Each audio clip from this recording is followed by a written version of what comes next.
Ramps, I thought we'd introduce you with your favourite music. Ready?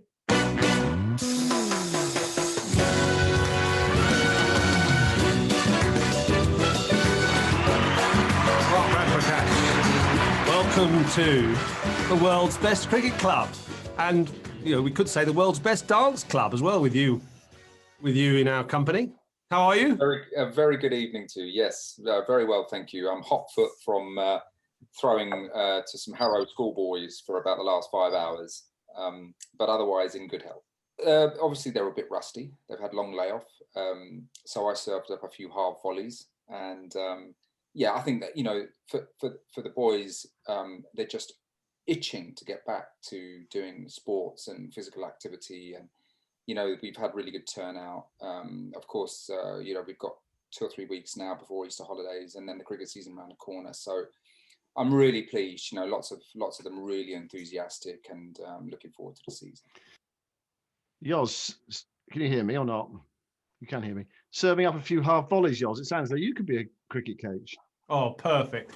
I mean, I could. I'd be brilliant. I reckon that I not only bowled Ramps into form in the season because I just ran out and bowled loads of swinging half volleys, and he got into line and hit a few fours in the nets.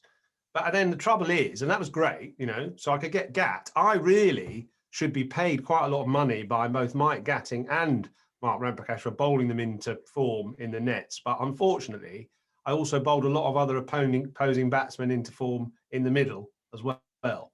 So it sort of was,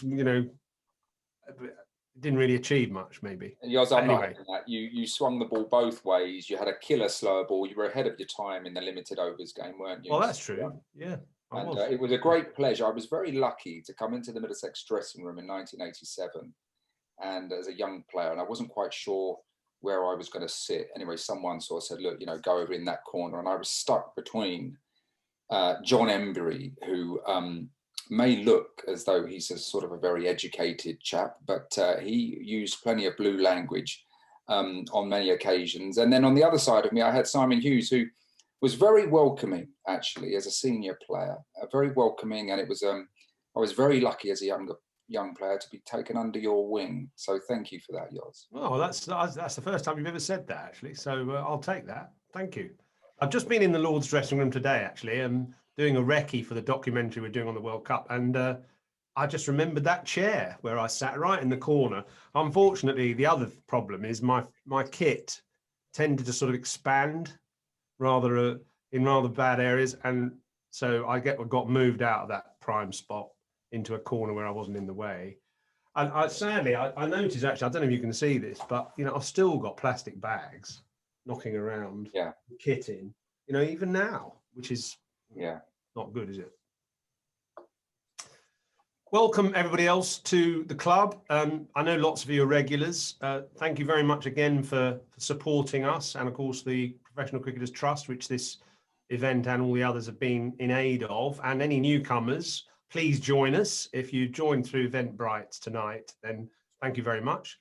Please join us regularly. Next week we've got Alex Hartley and Kate Cross and Hartley together. So we've been criticised a little bit for not enough females. So we've got 2 in one go next week. And then after that, I'm actually hoping to get Alex Hales on, which is a little bit of a left field selection.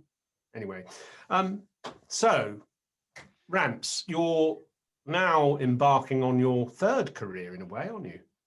First career Middlesex, second career England coach, and now school coach.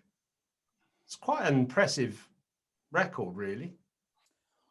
Well, I feel very lucky and privileged to have been asked to join Harrow because it's such an incredibly prestigious school. Harrow's influence extends far beyond, our borders. We have lots of overseas students, and there's so much. It's such a richness to the school in terms of its academics and all the things that it can provide.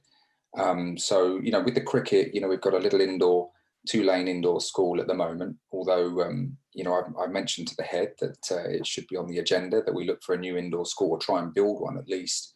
But you know, these things take time and planning permission and all of that. But yeah, I think I got towards, I parted ways with ECB and was sort of considering my options really. And I was asked to, around the same, I had two job offers in a week. One was to be the head coach of Sri Lanka, and one was to be the director of cricket at Harrow School. And I felt that the timing for, I always have wanted to go on and become a head coach. I really would like the opportunity to do that because I think that for a county, you mean?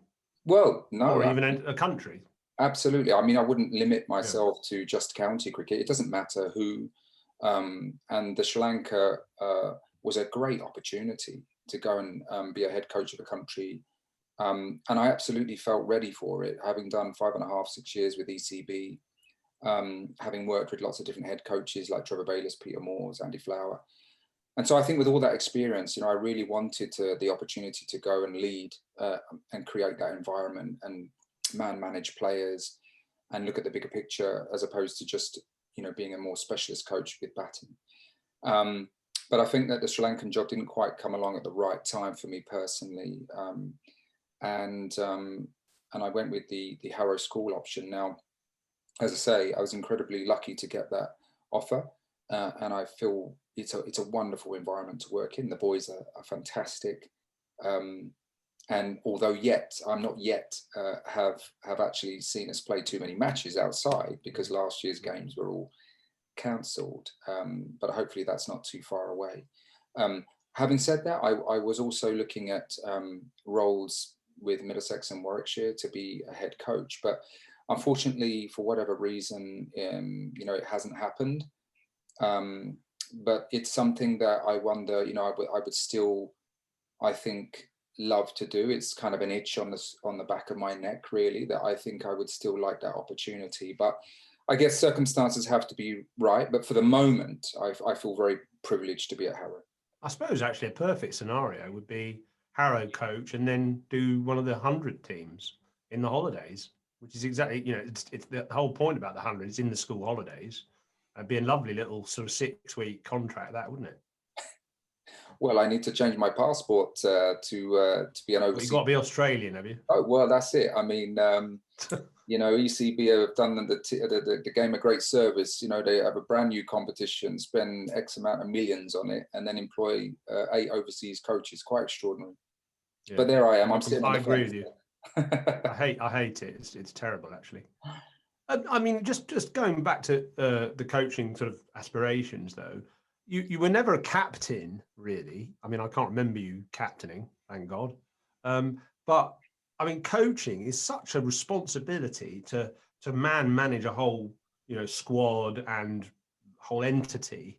It's quite and also you're really you're at the whims of performance. Whereas at Harrow, presumably, you know, you could almost be a coach until your legs give way or something. Whereas if it's a county or international head coach, your neck is on the line all the time. Yeah, you're absolutely right. And when I worked with England Lions, it was much more about development. But when you work with the England first team, you need results. And so there is a balance there, and that can affect the way you coach. I think that for me, working at Harrow, of course, it's all about development, and but you can still, you know, it still asks great questions of you as a coach. You've got to build rapport. You try and build a trusting relationship where conversations can flow in a two-way fashion. I'm not particularly a tell coach. You know, I like the player to think for themselves and come up with the answers. And in order to do that, you need to understand the individual, their personality. You need to obviously be there to support them and encourage them hugely. And, you know, there are different challenges with that sort of 14 to 18 age group. But when I work with the England under-19s and then on with Lions in the first team, development was there, but absolutely results are very important. And that does bring pressure with it, absolutely. Look, I did captain Middlesex. I took over from Mike Gatting in 1997, sort of midway through the season. And I captained in 98 and 99. And I can look back very objectively and see my failings, which were quite a few as a captain. I was often thought that captaincy was about the strategy on the field, but of course there was so much more to understanding individuals, understanding the dressing room dynamic, and getting the best out of players, communicating with coaches, with other stakeholders like the cricket committee and the CEO, etc. So I learned a lot about myself since then, and the way to operate as a leader. And I guess that's why I would like the opportunity. But let's see. Was that? Sorry I mean, just one thing. Was that the turning point in your batting, being captain, because you deflected some of the thoughts that you normally sort of had on yourself onto other people, and you were able to be a bit more detached about your own game? I don't know. I mean, or was it more the turning point when you were not playing for England anymore and there wasn't the stress of that? Well, I think when I captained Middlesex, I was very, very proud of the traditions at Middlesex. And I remember being a kid, I watched that great Middlesex teams in the finals at Lords, and I watched them as an 11 or 12-year-old, 13-year-old, and there I was as a 17-year-old suddenly walking onto the nursery, warming up with those players, those international players. So I'm a Middlesex boy. I'm very, very proud to represent Middlesex. And there was success in the late 80s and early 90s, but then of course through retirements and various other things, players come and go, and Middlesex struggled, and I guess I perhaps took a lot of that on my shoulders and felt responsible. And when I was captain, unfortunately, I didn't perhaps enjoy the job as much as I would have liked. I don't think that the club was very well managed at all on reflection. And I think the various coaches that came in also were not particularly productive. And we certainly didn't develop a cohesive partnership as captain and coach, but also with the playing staff, etc., etc. So there were lots of things there. I think when I relinquished the captaincy from Middlesex, actually then I was free to sort of concentrate on my batting, and my batting then, statistically wise, became a lot more prolific. Well, I was just going to follow up one more question. Simon, you asked us before we started, did we play together? Well, we did, famously, didn't we? I mean, not only one game, but there was about 4 seasons, but there was one game in particular you like the story of, do you, Simon? Well, I like it for 2 reasons. One, because Ramps was centre stage and played really well, and the other one because you were late for a final. I mean, how on earth could the biggest day of the season, one of the biggest days of your life, how on earth could you be late for it? Yeah, I was. Well, I mean, what happened is I was so excited that I gave a ticket to my friend, my best friend, who was a Sri Lankan who I sort of used to practice with, and he said, "Can I come with you? Can I come with you?" So I said, "Yeah, sure. Be here at 8 o'clock or something." So he turned up about half an hour late, and then it was the problem with the NatWest final in those days was it was on the weekend of the Notting Hill Carnival. And the thing about the Notting Hill Carnival, for those of you who live in West London, which is probably not many, is that the Westway goes down to one lane. The motorway into London goes down to one lane. And no one advertised, of course, Yoz, that the Notting Hill Carnival was on. In fact, I thought I might just pop into the carnival first on the way. And anyway, so the traffic was appalling, and it took me over an hour for a 20-minute journey. I mean, admittedly, I do always tend to think that everything takes 20 minutes, even if it's from here to, kind of Cambridge.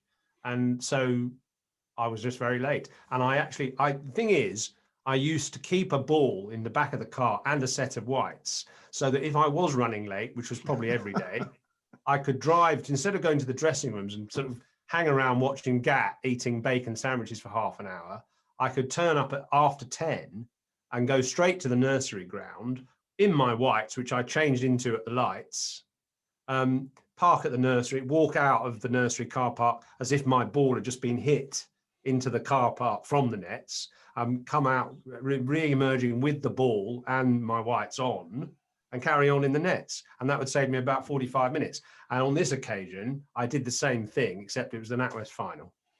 I might just add that no one else seemed to have that issue on the Westway there, on the A40. Everyone else was at the ground sort of about, about... Anyway, I mean, luckily, I managed to bowl a few straight ones, and then you knocked off the runs, didn't you? Well, I got very fond memories. How old were you? 18? Yeah, I was very fond memories of that day, because Middlesex had been playing at Hove the previous 4 days. We had a championship game at Hove, and I had been brought back into the side about 3 weeks earlier, and I managed to get a few 50s in the championship games. And I hadn't played a NatWest game before.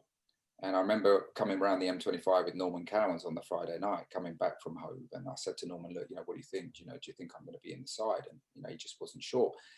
And I came along to Lords in the morning and sort of just went out and warmed up with the players, and took a few catches, and then just before Gat was going into the middle to toss, he said, "Oh, by the way, youngster, you're in."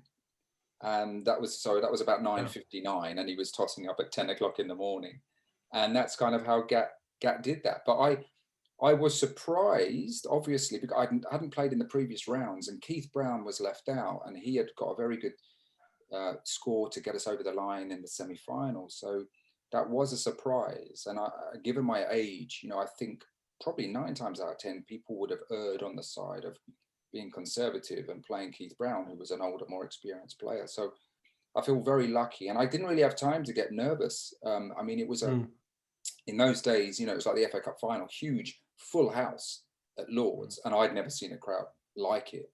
And I think it was probably a good job that we fielded first, because I was feeling a little bit nervous. And that kind of gets you into the game, fielding first. And happily, well, of course, it was the 10:30 start, juicy wicket, and Angus and Norman bowled brilliantly. And, Middlesex sort of were on top, pretty much throughout the whole time we were bowling. Yeah, that's right. And how, were you 17 then? I was 18 at the time. I think my 19th birthday was, on the Monday. So we played on the Saturday, on the Monday, and then back to, no, where was I going? Possibly.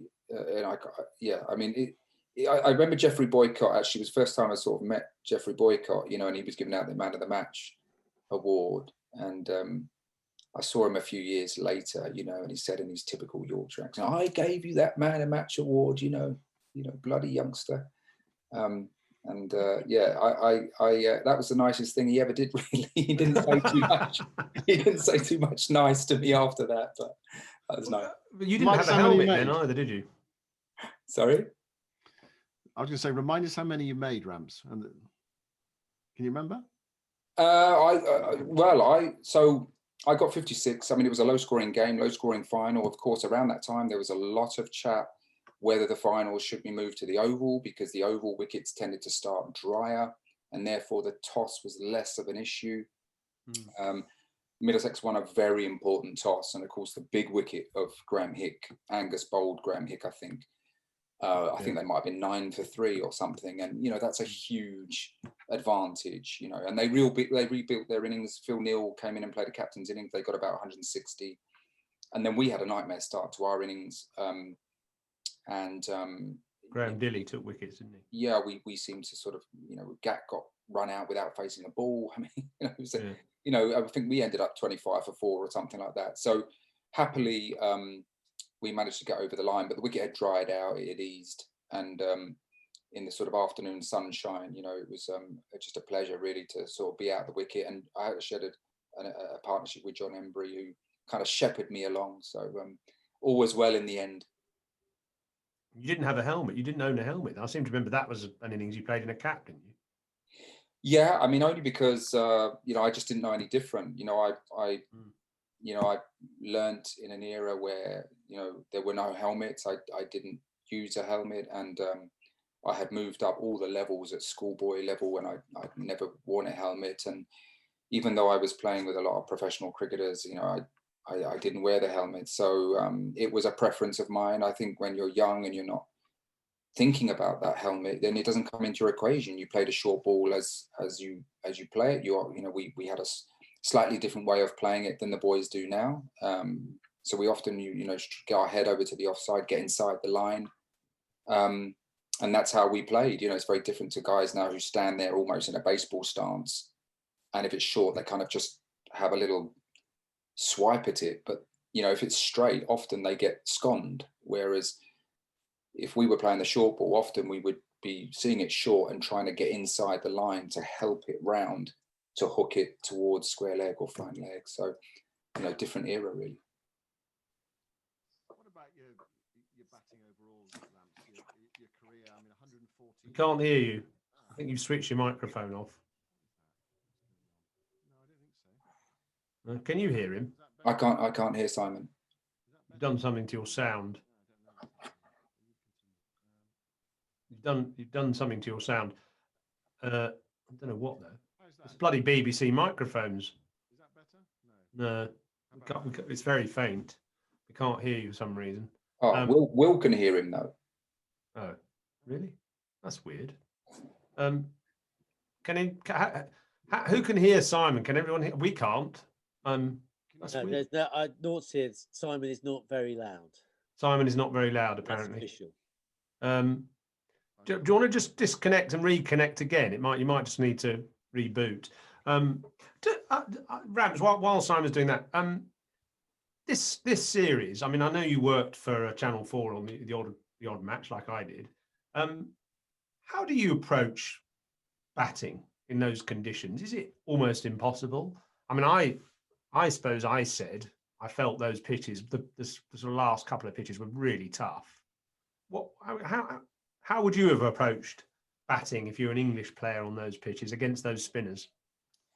Well, look, there's no easy answer, clearly. And if you look at both batting units, both struggled. Okay, so but for a brilliant 100 from Rohit Sharma in the second match, where he, on the first morning of the game, very quickly realised this was a tough pitch. The ball was going through the top, dusting, spinning sharply. He played a brilliant innings there because, you know, not many of the other Indians got many. So that was probably the difference between the two sides. I think both sets of teams struggled.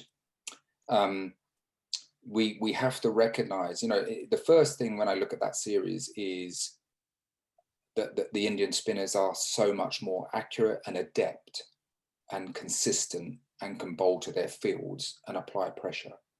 Now, that's not in any way, you know, a huge criticism of Jack Leach, who had a good series, and of course, young Dominic Bess and Moeen as well.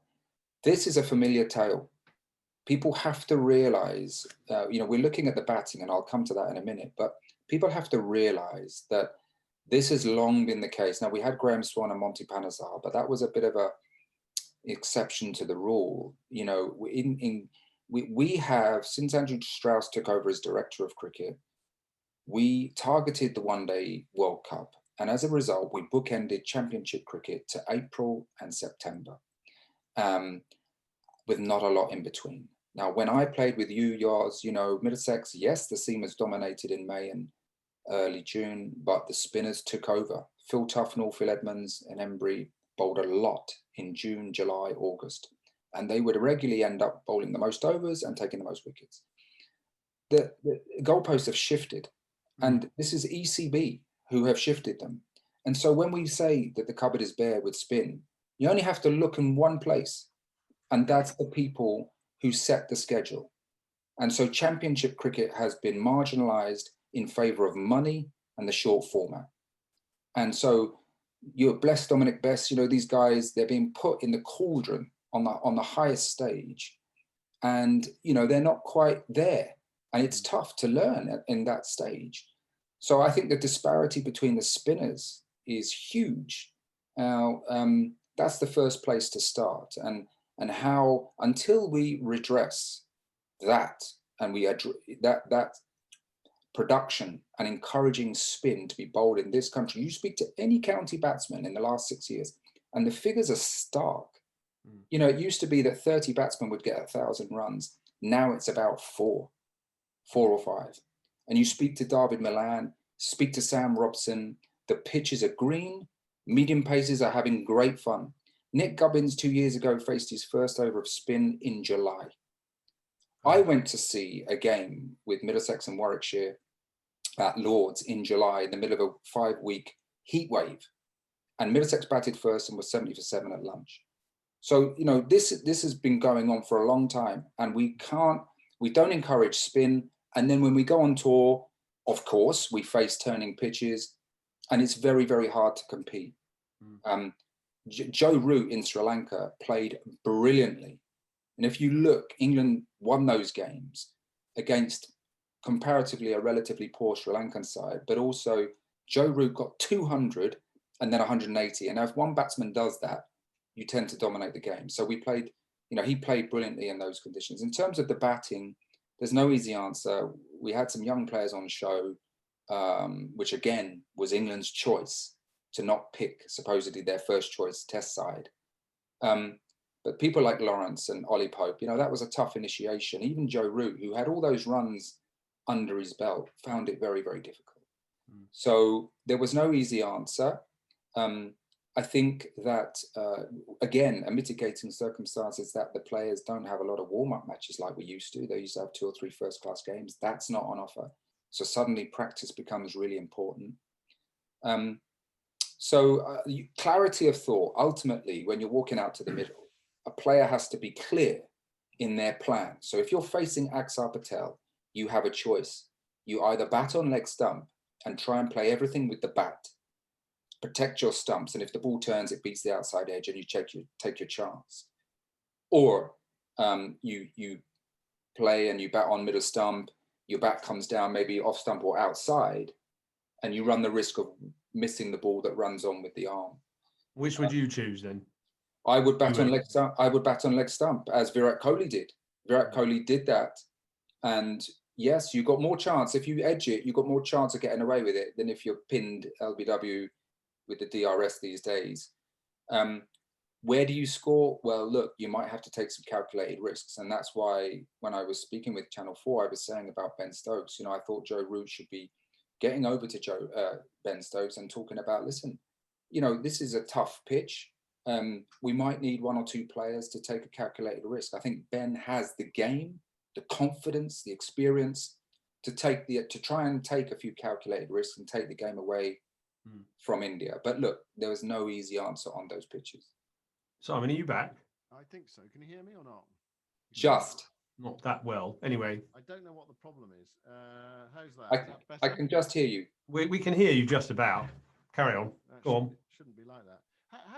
If you were batting coach and out in India, Ramps, what would you have done? How would you have tried to, in the short term, address the problem? Is it just that, you know, you've got to get your thinking clear and then go in those nets in the days you've got before the game and just try to put that method into practice and then hope it works in the game? Absolutely. So you're trying to replicate the challenges that the players are going to face in the match. So with the angles, I mean, sometimes it's a bit easier with pace because, so for example, we can use a bowling machine, put it wide of the crease and replicate Bumrah. Or I can sidearm wide of the crease and replicate Roach. Or I can go round the wicket to left-handers and swing it away and replicate Roach. With spin, it's a bit more tricky because Ashwin and Axar Patel, they're quite tall.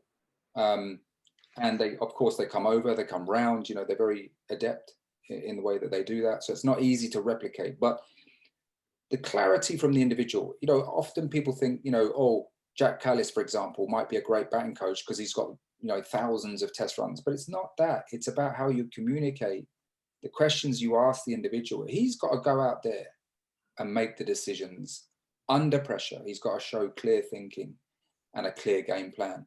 And you know what? Sometimes it didn't come off.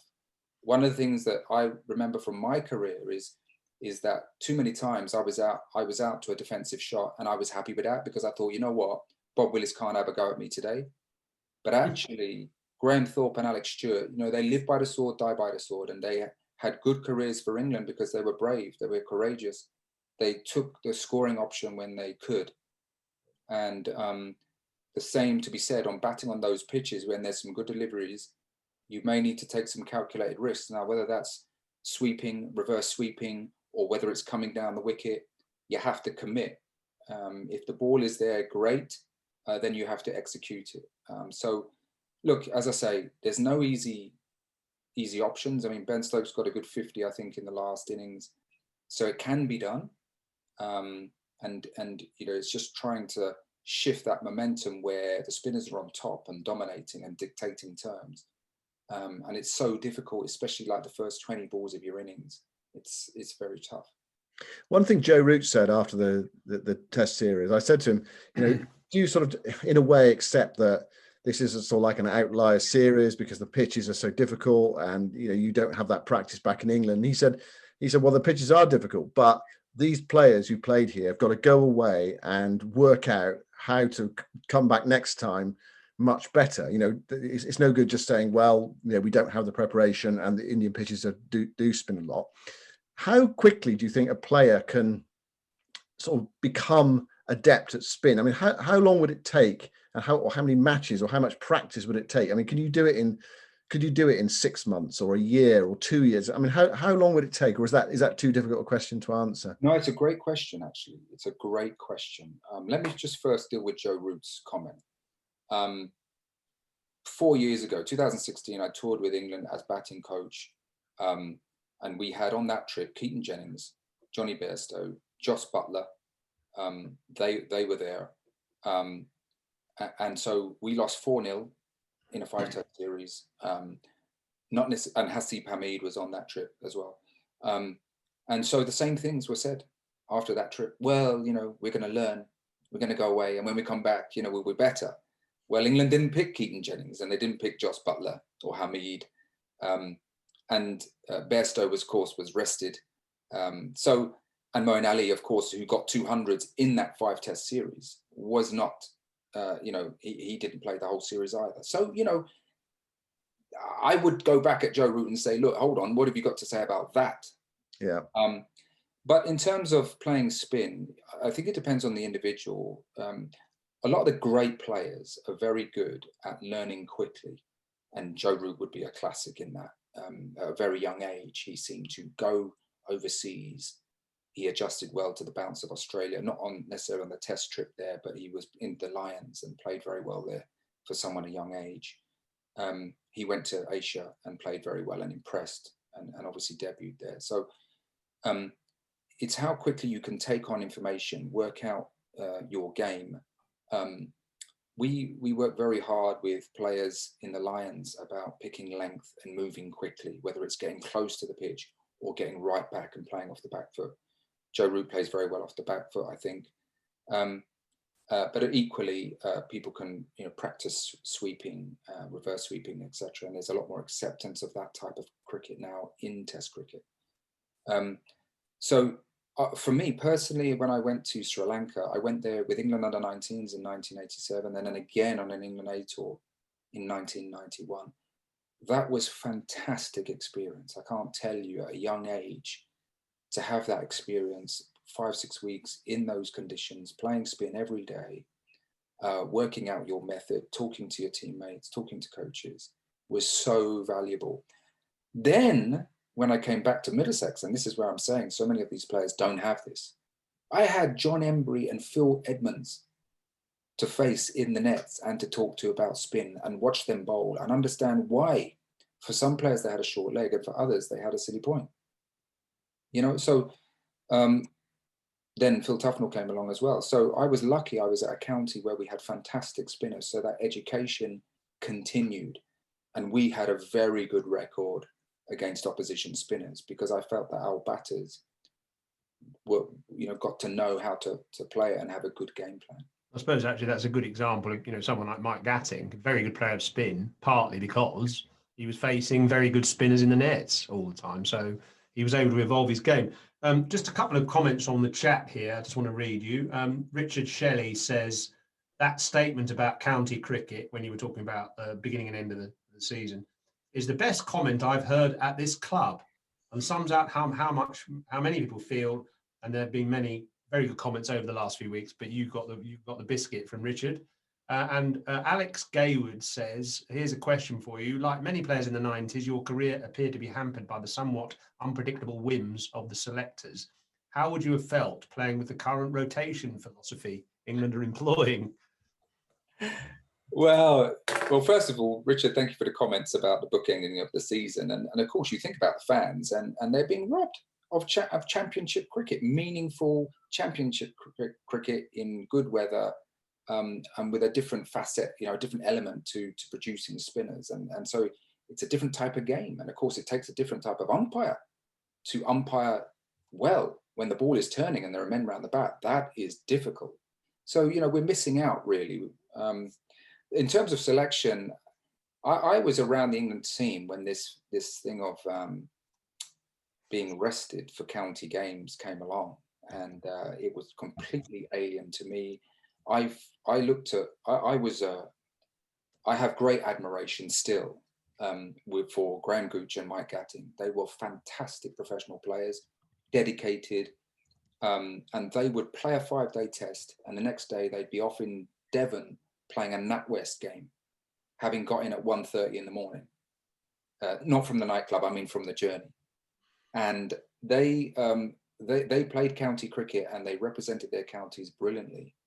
So I looked at that and I sort of copied that. And so for me, it was natural that you play a test match and you go back and you represent your county and you try 100%.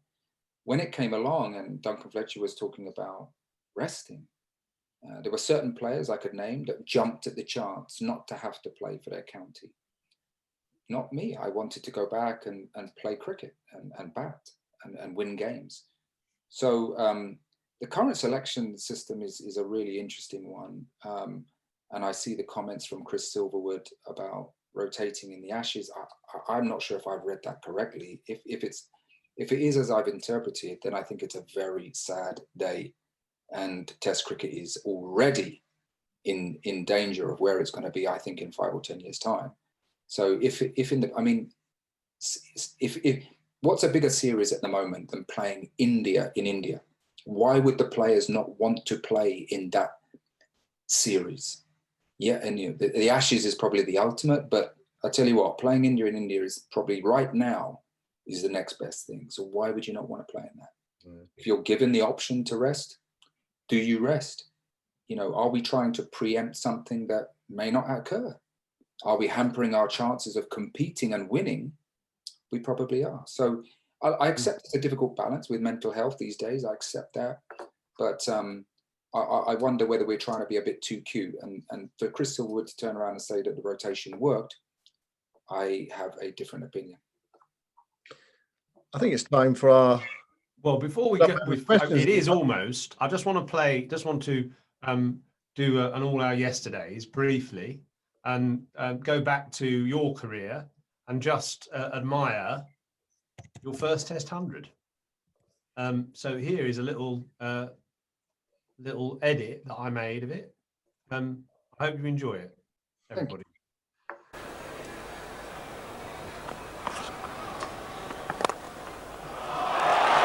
Beautiful strike.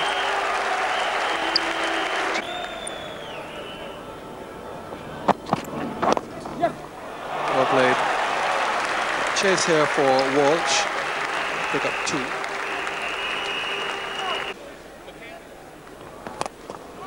Well shot. Deliberate shot. Down the wicket, over the top. Good, positive play by Ramprakash.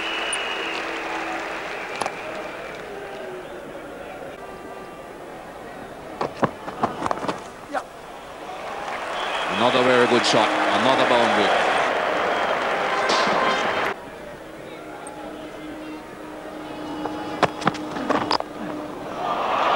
Gone away. Hit that very hard. Fine stroke.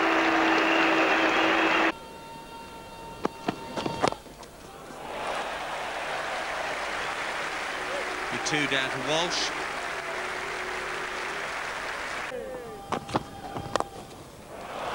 beautiful stroke.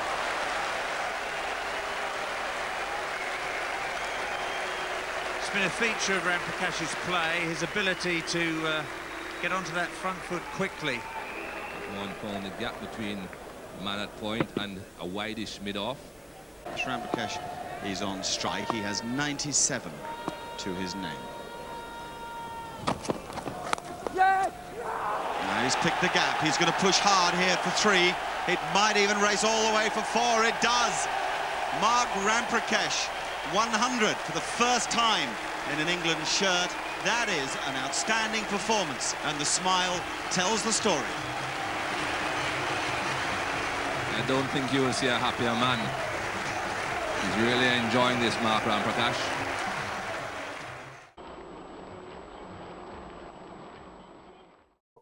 And I mean, a couple of things about that. Firstly, I seem to remember a story you told before that innings where you played some very good innings for England without getting the big score, and you had a session with the sports psychologist during that tour or before that innings.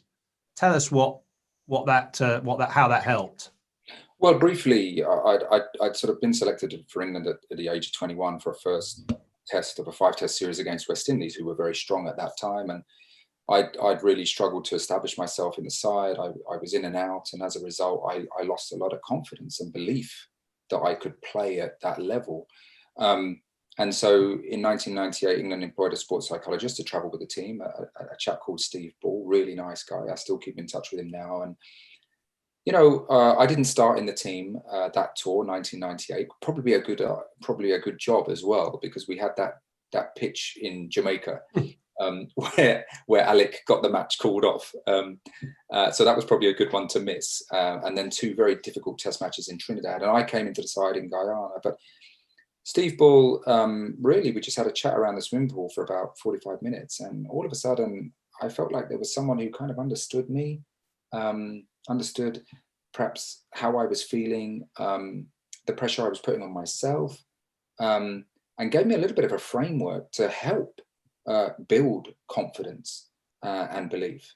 And, you know, that made a huge difference. I went on to play in the match in Guyana, 60 not out, and then the next match was in Barbados, so 100. So, you know, it just helped me cope with the uncertainties of Test cricket, the spotlight that you're under, and wasn't there some visualization techniques you experimented with? You know, these are fairly simple things, but it gave me a way of coping with it. So visualization. So the day before the game, I would rehearse. I would walk out from my dressing room, walk out through the pavilion, take the walk onto the pitch, walk out to the middle, sample the atmosphere, believe that the pitch was my stage, you know, visualize playing a few shots from Ambrose and Walsh and whoever, and sort of spend a bit of time out there. So that was visualization. You know, I worked out a few things in terms of self-talk that were important to me. So, for example, being aggressive, looking to score, those words reminded me that it was a game of cricket and took away a little bit of the nervousness that perhaps I felt. So little things like that really helped to give me a framework. And I think from 98, I almost had 2 careers, pre-98, post-98, and that was really helpful. Actually, it was a pretty impressive West Indies attack, apart from Carl Hooper's spin. You had Ambrose, Walsh and Bishop in that bowling attack. So pretty impressive. And I suppose one other little thing, your father was from Guyana, wasn't he, I think? Yes, right? yeah. So was that sort of, you know, quite special in a way, making that 100 there in the Caribbean? Very special. Very, very special, yeah. So Dad was from Guyana. Guyana was a British colony. And Dad came over in 1960 to England. But you know, we had a little bit of family left in Guyana. So it was really, I was welcomed there by people, and I felt quite at home and relaxed there. But also in the Caribbean generally, you know, people knew of my father's connection with the region. People were very welcoming. I'd been on to Barbados several times to play matches and on holidays, and I'd been on an A tour. So I funnily enough, on reflection, you know, I enjoyed touring with England much more than I enjoyed playing at home. So Australia, the Caribbean, I really enjoyed those places. It felt relaxed and probably played my best cricket. Simon. Well, you look as if you're ready to play some Strictly Come Dancing. Oh, I can play that if you like. No, so okay, Well, let's just play that quickly, and then we'll get on to the questions. Then we can't let Ramps go without a little bit of Strictly, can we? So I just shit. Sorry, I'm just changing the sound setting here a minute. Right, okay. I'm just gonna go back to that video. Right, so this little bit here is I chose your best dance. So I mean, you can talk us through it, Ramps, if you like. Here we go. Right, okay then. Well, what have you chosen? Let's see.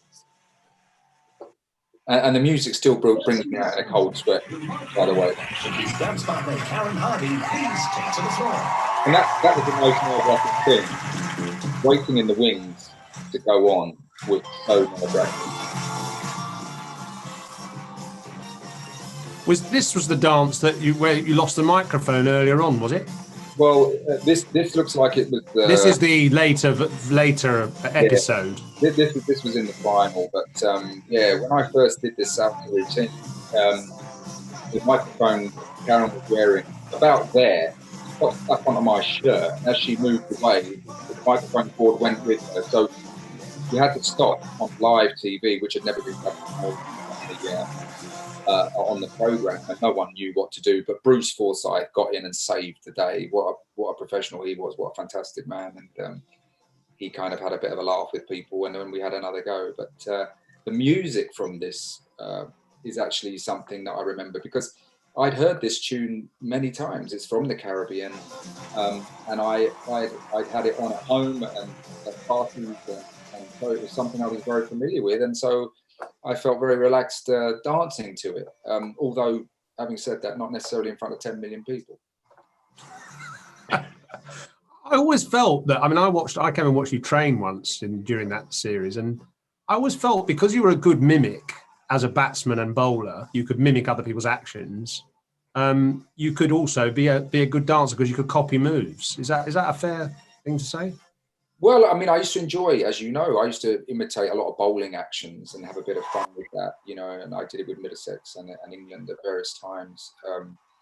And I suppose you're right. Yes, you know, trying to repeat and copy a move is very much part of it. Because when you're on Strictly, you don't actually learn to dance. You just learn a set of steps.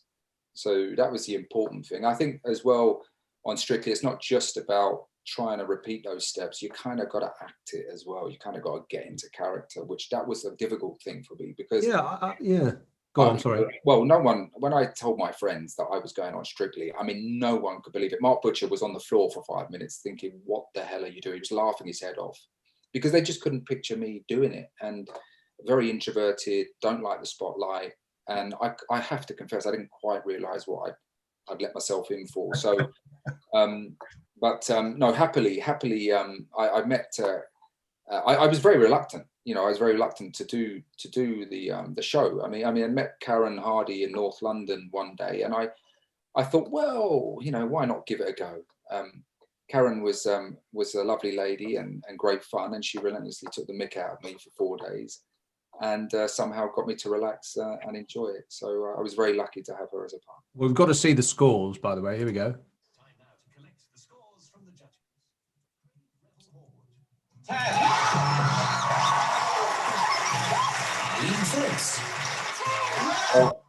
The lovely Arlene, she looked after me.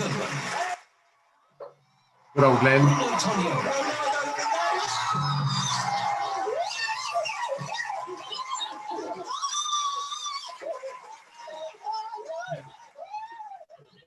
What an amazing experience and feeling that must have been.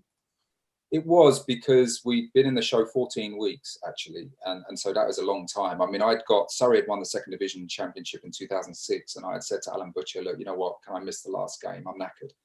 And luckily that coincided. We had 2 weeks of training with Karen, and then we went into the show. So we'd had 14 weeks, and the final was the climax to that. And it was genuinely knackering. I mean, they said at the start, when they said, oh, do you fancy coming on? They said, look, it'll be 12 hours a week training if you want.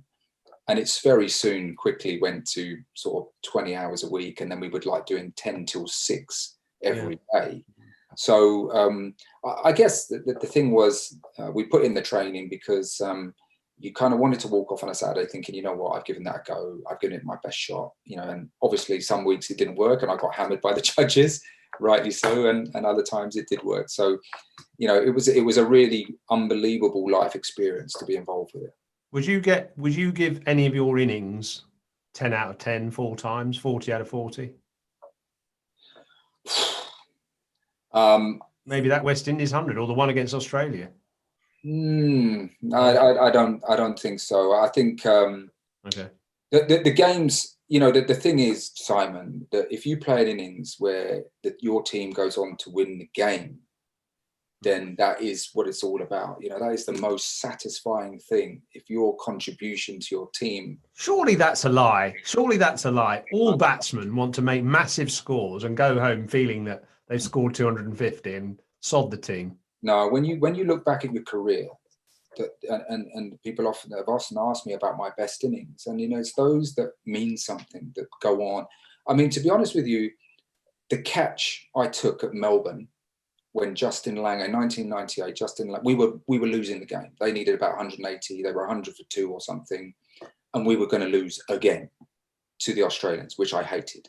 And I took a catch at square leg off Justin Langer, and it kind of changed the momentum of the game. Dean Headley bowled brilliantly, and we won the game. That is right up there, as a memory, because it was an England win. We celebrated with the Barmy afterwards, Barmy Army. And you know I sort of felt I made a contribution to the team winning. So no, I think when people say that, you know, it's about that, it's like the 50 in the NatWest final. You know, we remember that because we went on to win the game. Right, let's move on. It's members' questions time now. Sorry, we've hung on for so long, but yours too interesting. Or you're waffling. I'm waffling, yeah. It's Catherine. It's Catherine. Hello, Catherine. Hey, Simon. And you've got a special reason for being on first. What is it? Well, obviously, I'm a big fan of Mark Ramprakash, and I've known him for years. So, hi, Mark. Catherine, great to see you. I cannot remember the last time I saw you, but I'm so pleased to see you tonight. And how's life? Yeah, not bad, thank you. I think it's about 10 years since I last saw you. Wow. Fantastic. And what? Tell us, Catherine. Tell us what your personal connection was. Well, I mean, I've been a Surrey supporter since 2001, something like that, and I got to know Mark from watching Surrey, and then I started working for the ECB website, and so I interviewed Mark a lot, and he was very kind to always give me an interview whenever I asked, and I asked him a lot. So, so. Really good friend in cricket, I would say. Good. Well, it's lovely to see you. Didn't you follow him in his 100th, in his pursuit of his 100 as well? Yeah, in that year in 2008, I was sent around the country following Mark until he made his 100th 100, which was a great way to spend my life. That was a bit of a trek. Yeah, it was. And then he made it at Headingley, which was my local ground. So. Yes, well, that was there was a symmetry in that because my first class 100 was against Yorkshire in 1989, and it just so happened that it was a long. Well, the media sort of made out that it was a really long time between my 99th and my 100. I averaged in my career 101 every 8 innings, and it took me my 11th innings to get 100. But what had happened was that I'd missed out in a couple of games, and then we'd had the T20, which was played in a block of about 5 weeks. And then the game after that, I dropped down with food poisoning and missed that game as well. So it did end up being about 3 or 4 months. But happily, up at Headingley, with Darren Gough as well, who was a bit of an inspiration with Strictly. He was on the opposition side, captaining. So, fond memories of that. Anyway. Good work, good memories. Catherine, what do you want to ask? So you were always known as a stylish batsman. did you work on that from a young age, or did it develop as you gained experience? And do you think there's still a place in the game for technically correct batsmen now that power and unorthodoxy are so popular and effective? Wow, what a great question. Yeah, I should expect that from you. That is a great question. For me, I didn't really learn to try and be stylish. I tried to learn really good orthodox basics. And the reason why I tried to learn that is because I felt it would make me a more consistent batsman. So, for example, my stance was fairly traditional, fairly side on. I worked very hard at playing in the V from extra cover round to mid wicket, because that was presenting the full face of the bat. And on English pitches, the ball moves around. You have to do that. So that's how that developed. Is there still a place in the game now? Well, you know, if we keep introducing competitions that are very short, then of course power overtakes, you know, perhaps correct technique, placement, timing, things like that we traditional cricketer supporters enjoy seeing. I mean, happily, Rohit Sharma, I mentioned him earlier, you know, what a technically beautiful batsman he is, aesthetically pleasing and very effective. So he is still very successful. And the people I coach, I talk to about those type of players, Joe Root, Virat Kohli, Kane Butler? Well, Josh, he's a timer of the ball, isn't he? I mean, I know he hits power, but he does get into nice positions. He's quite stylish, isn't he? I would have thought. Catherine, is Josh Butler stylish, Catherine? He's not as stylish as Mark, is he? But yeah, he's not bad, I suppose. Well, Josh is a fantastic talent, and I remember watching his 100 at Trent Bridge against India. A fantastic 100, a Test 100, and when he batted like that, he trusted his defence. I think so often in the past he struggled to get the balance between playing the ball on its merit. So trusting your defence, and when the bad ball comes along, you cash in.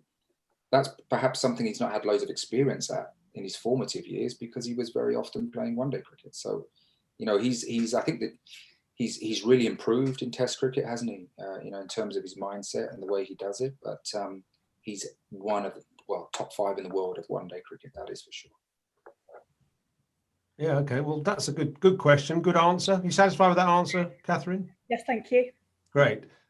We'll let's get someone else up. And thank you for your support, Catherine. Brian Holland, I'm just going to read out one chat question here before we come to Ian. Good evening, Ian. Brian Holland says to you, Ramps, is it true that you were a bit of a hothead in your early days? And if so, do you regret being like that? Yeah, another very good question, Brian. And yes, a very simple answer. It could be very short.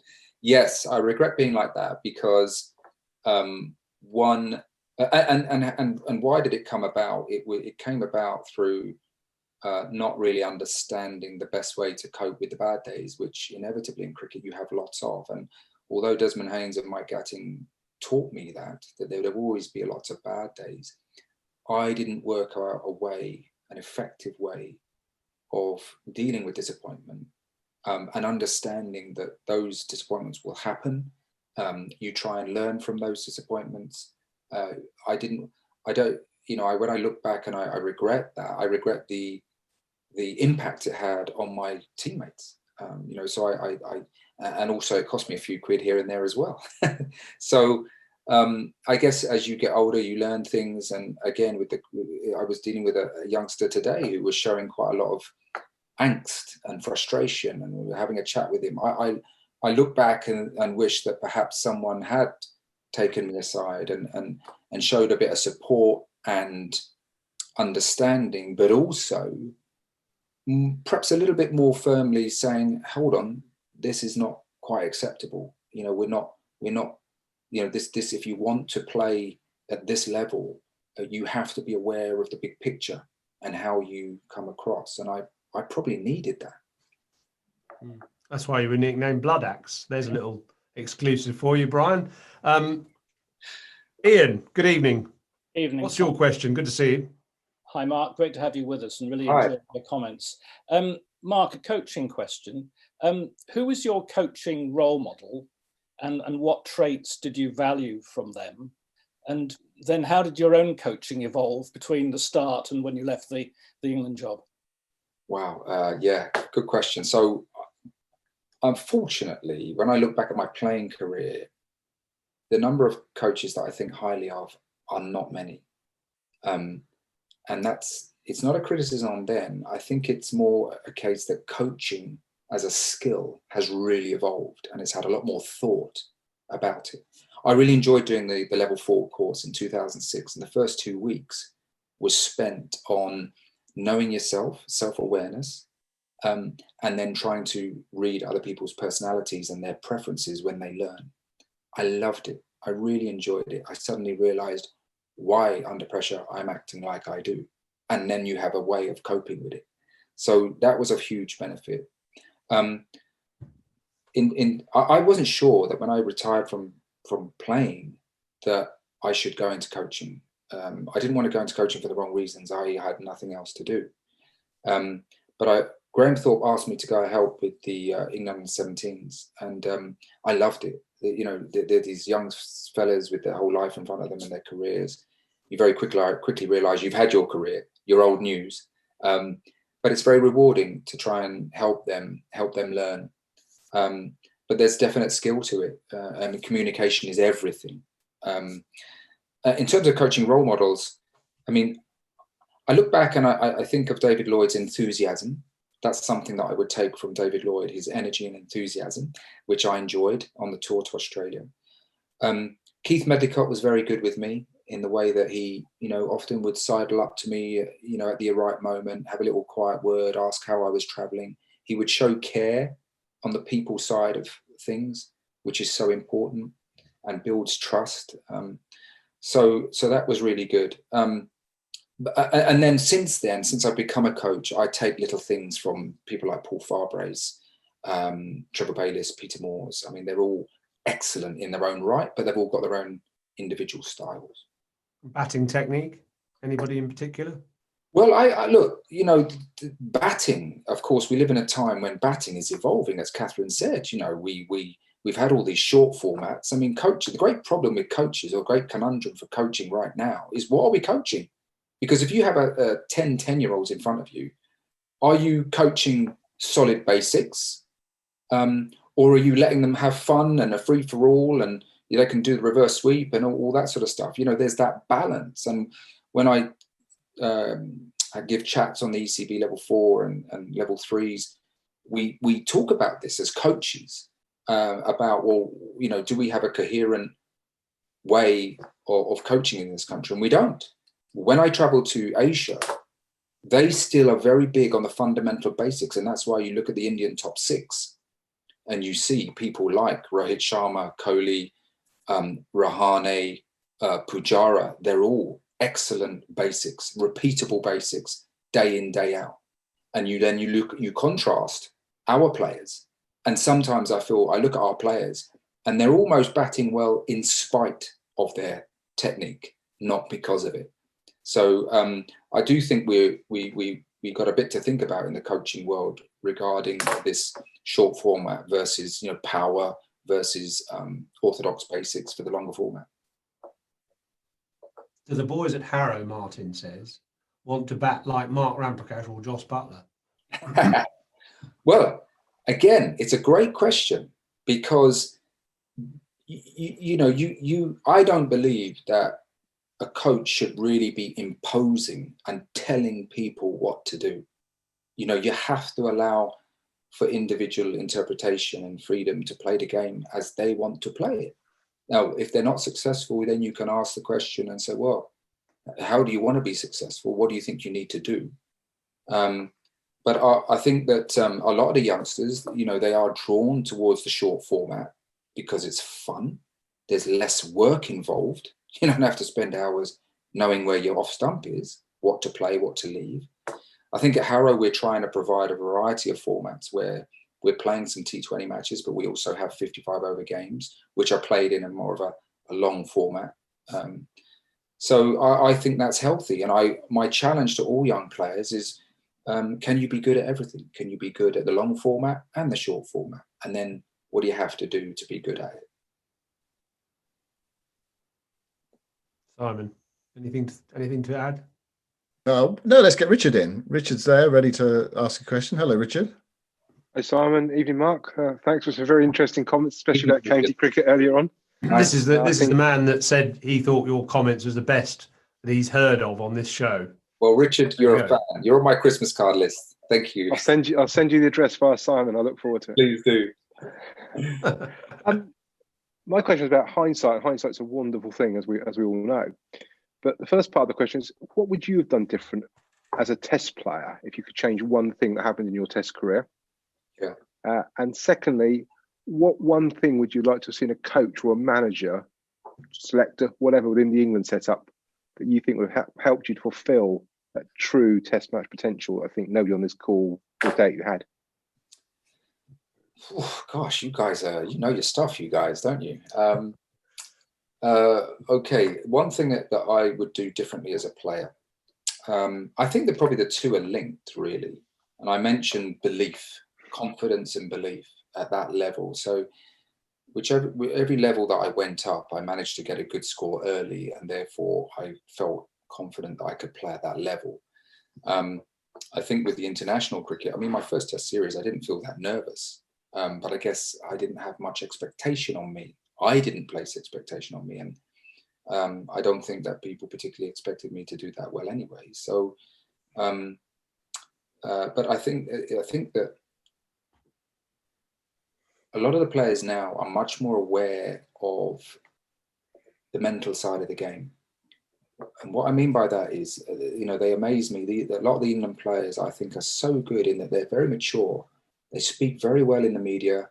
They're often under attack in the social media. And yet they handle themselves really well. They see the big picture. They work hard in their preparation. They try their best in the match. And they accept the ups and downs, but they try and maintain that belief. And I think that if I could go back, I would want to show a little bit more maturity in handling the bigger picture. I make no apology for being ambitious and driven and committed, and I left no stone unturned to try and be as good as I could be. But confidence and belief ebbed away with the ups and downs I had early in Test cricket. And then I think that's probably linked to a coach or a mentor. If I could go back again, I felt like I needed someone to help talk to bounce ideas off, maybe give a little bit of advice, and to help me deal with the pressure that I placed on myself and the huge expectations that come along with being picked at 21 years old.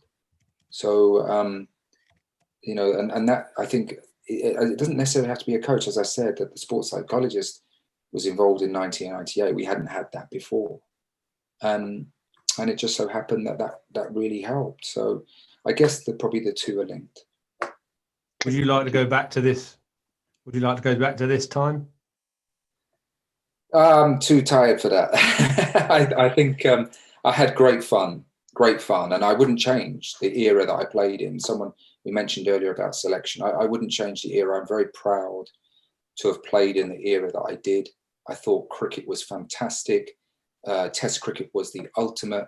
And of course, we know that Test cricket means that it demands so much of you as a player. It tests you in so many different ways. T20, if it's your night, you can slog a couple of sixes and, you get 30 off 10 balls and you're a hero. But Test cricket, you have to perform your skills over a long period of time. You have to show real mental fortitude. And you can be in the middle of a 5-test series and the opposition get the psychological edge on you.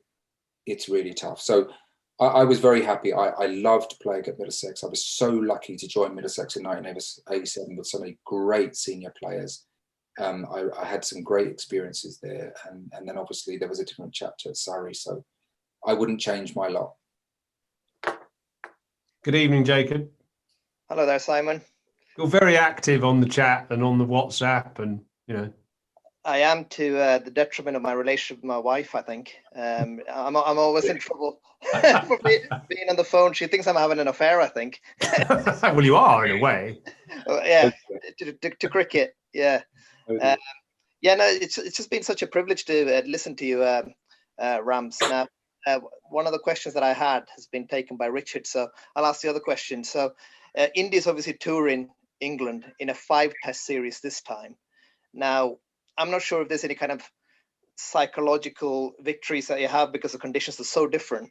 I mean, how do you think that's going to, the series is going to pan out? As well as, what do you think the conditions India is going to face in terms of the pitch preparation? Obviously, the overcast, you can't control that. But what do you think they're going to face in this 5-test series, and how do you think it's going to pan out?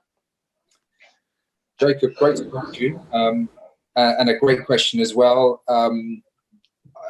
I do admire the Indians because I feel that they go about things in the right way. They really target areas of where they feel they can grow players and develop players for the future. So I read an article recently about Shubman Gill. I think growing up in Punjab, and he didn't play any one-day cricket before the age of 15 because they felt that the basics of the game, to ingrain the basics of the game, are so important. I think that their domestic pitches, they sometimes they play on some deliberately leave grass on to encourage fast bowling and to get their batsmen to play against that type of in those conditions. And we've seen the emergence of some fantastic fast bowlers. I mean, no longer is it the case that you can play on a green seamer against India and think, oh yeah, we're quids in, because Mohammad Shami and Bhuvanesh Kumar, we haven't even seen him. Well, he's not been around, but last time he was in England, he bowled extremely well, very accurately, swung it both ways. They have their fast bowlers, and we've seen some new ones recently, Sairaj, and of course Bumrah. Well, he's difficult on any wicket, but in terms of a green seamer, they've got the bowlers who can deliver line and length. They've started to foster some all-rounders like Hardik Pandya, and there's another fella, I can't remember, his Vijay something, but Vijay Shankar. Yeah, plays for Hyderabad. Yeah, right. So he's not that good. Let me tell you, he's a good cricketer, and he's not as good as Hardik Pandya. Where India have always struggled for balance of the side when they come to our conditions, because you need that seam bowling all rounder. And so we've had Chris Wokes who can get lower order runs, perhaps Sam Curran, people like that who can swing it and bowl well, but also bat. And I think India now have the artillery to compete. They're coming slightly later in the summer, so I don't expect the wickets to be green seamers, but you never know. And I think that led by... We've got this, though. We've got this. We've got that, but we're relying, again, I mean, we're so reliant on Jimmy Anderson, aren't we? I mean, and Broad, and what comes after those two? Jofra Archer, I think, is still searching for his place in Test cricket and his role. Mark Wood is still, not necessarily a shoe-in for, playing 2 back-to-back tests. Wokes, you got, as you said. Well, Chris Wokes, but, was he on the last trip? Because he didn't get a game, did he? No. So, I mean, okay, horses for courses, but I think that I was going to go on to their leader, Virat Kohli. The guy, I watched him practice. In 2014, he came across and really struggled. Before to the 2018 series, he really thought long and hard about what does it take to be successful against England. And he came over and he adjusted where he stood. He stood outside the crease and he adjusted his back lift. Now, he didn't turn around and say, oh, well, I don't want to take a risk and adjust my back lift. He was already one of the world's best batsmen, and yet he changed his back lift and where his hands were for English conditions. And hence, he got a bucket full of runs. Now, his mentality to fitness and taking on challenge is outstanding. And so he leads an Indian team, a vibrant Indian team, where the competition just to get into the team is so difficult. And their players have developed brilliantly playing under pressure in the IPL.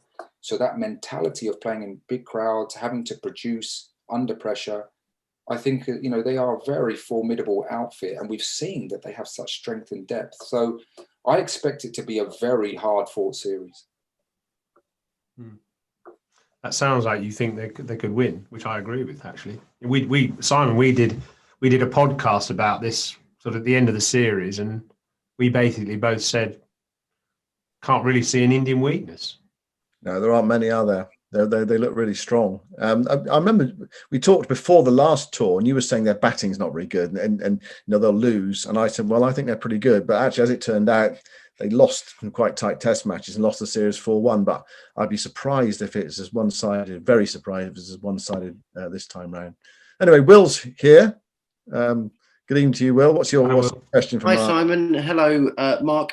Mark, it's been great listening to you. I'll probably echo everyone as well, just to say it's been really good listening to you. I'm also quite a big Strictly fan as well, so it's really nice to hear about your Strictly journey as well.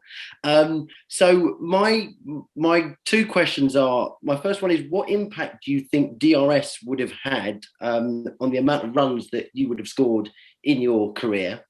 And my second question kind of has two parts to it.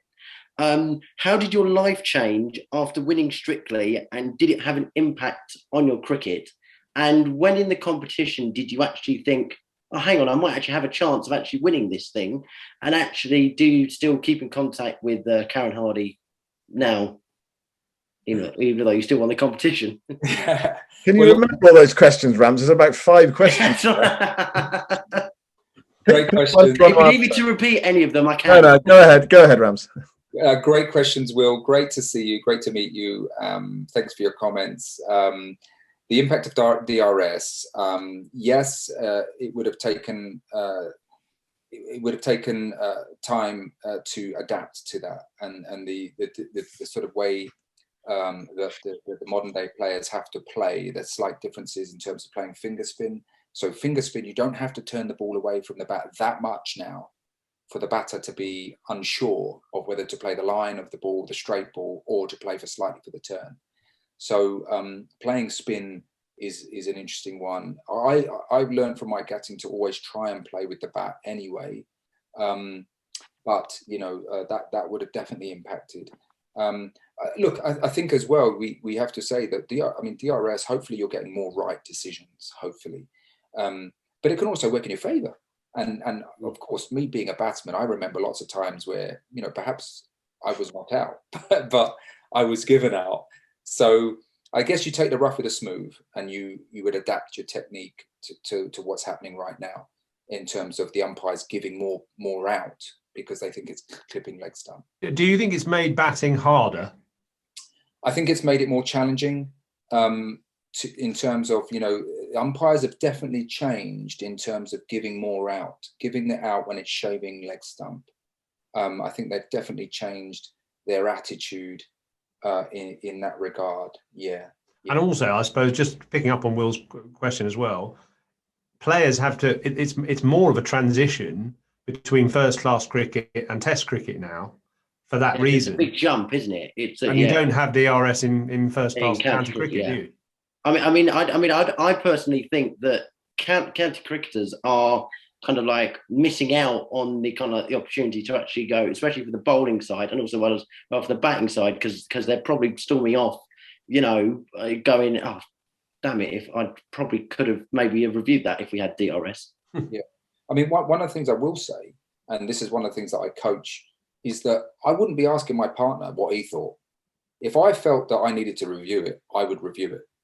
And I remember talking to David Milan about it because I said, look, you know, you should know where your off stump is. You should know where you are on the crease. You should also know where your leg stump is. And as the ball pitched outside leg stump.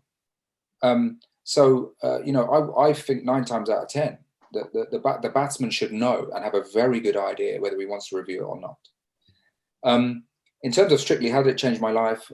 It was just an amazing life experience, really. I had been closeted in the world of cricket and very focused, tunnel vision. And I got to the age of 36 and I got this call, you know, about whether I would like to go on this show, totally out of the blue. And of course I was still playing. So it wasn't like I was retired, which most people who go on the show tend to be retired. Yeah. And it was a big thing for me to say yes, but I got the feeling that I was coming towards retirement and I perhaps needed to, you know, broaden my horizons. And so the easy thing would have been to say no, but in the end I said yes. So it was an incredible life experience and took me into a very different environment. I don't think it's sort of given me an extra element to my career and my life. So when I do some after dinner speaking, perhaps, or or I attend, various functions or appearances. It's not just the cricket; it's also the Strictly, and you are known by a wider audience. So that's probably, I've forgotten the winning. The last bit was whether you still see or hear from Karen. Oh, Karen. Yeah, Karen, yeah. Yeah, well, Karen, so she opened a dance studio in Chelsea after the 2006, and I went there a few times and to a few functions, loved it. And then her and her husband moved to New Zealand, where he's from, and she's, I believe, currently there. So I haven't spoken to her for a while, but look, I think often with people, friends, I personally, I'm like this, which is I cannot see them for a year or 2 years, but as soon as I see them, you pick up from where you were. And you remember the fun times that you had. Yeah. And that relationship, I mean, that was key, by the way. I mean, Simon knows that I don't take to new people that easily. So I had to become good friends with her for me to relax and enjoy the competition. And it was absolutely fate that I was partnered with her, because she's a very bubbly, warm personality. And if I'd been with one or two of the others, I wouldn't have lasted too long. Great. Thanks, Will. What's the best sledge that you got after winning Strictly when you were back on the field again? Did someone say, you should be wearing your sequins, or did anyone say anything funny? I think I often get asked that, and I wish I could have had some witty response. But, I was a senior player in county cricket. I was like 36, 37, and nobody said anything. I was really surprised. But at no stage did anyone make any reference to it. So they just let me get on with what I was doing. So I was surprised by it. Right, Paul's here. Last question before the quiz. Go on then, Paul. What's the final question of the evening? And again, just to echo everyone said, Mark, fantastic to hear you tonight. I think you've made some brilliant points that all of us have kind of been making ourselves on the chat over the last few weeks, and it's nice to have that sort of reinforced and reiterated. My question was probably a little bit more lighthearted than the others in terms of seriousness about your game, but as an England fan growing up in the sort of in the 80s and 90s, one of my favourite Test matches was one you've already kind of preempted, really, which was the Melbourne Test in '98, and your catch, which which caused the collapse of the Aussies and Dean Headley's sixth and what have you. And so I think your fielding was probably the thing that me and probably a whole generation of England fans remember you most fondly for. And I think that started in your debut Test match against the West Indies. That day in particular, I was 12 years old, I think, and I woke up first night I'd ever spent in hospital.